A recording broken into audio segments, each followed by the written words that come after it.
आईनी तरमीम मुश्तरका पार्लिमानी कमेटी में बड़ी पेशरफ। मुशावरा के बाद सदर मुमलिकत को इस्तिस्ना देने पर उसूली इत्तेफाक। आर्टिकल 200 और 243 में अहम तरामीम की मंजूरी। आईनी अदालत के क़याम की मंजूरी। सदर मुमलिकत हाई कोर्ट के जज को जुडिशल कमीशन की सिफारिश पर ट्रांसफर करने के मिजाज। हाई कोर्ट के चीफ जस्टिस का तबादला नहीं किया जा सकेगा। ट्रांसफर होने वाला जज दूसरी अदालत के चीफ जस्टिस से सीनियर नहीं होगा।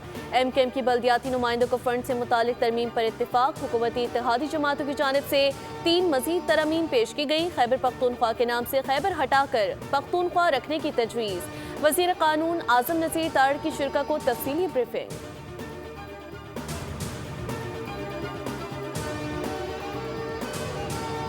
हाउस के कई मेंबरान 30 साल से यहाँ हैं। ऐसा रवैया कभी नहीं हुआ। नारेबाजी के बजाय स्पीकर की बात सुननी चाहिए।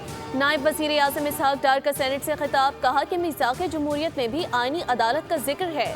18वीं तरमीम पर सब ने मिलकर काम किया। 18वीं तरमीम में सूबे का नाम खैबर पख्तूनख्वा मुशावरत से रखा गया। मीसाक जमहूरियत पर नवाज शरीफ और बेनज़ीर भुट्टो ने दस्तखत किए।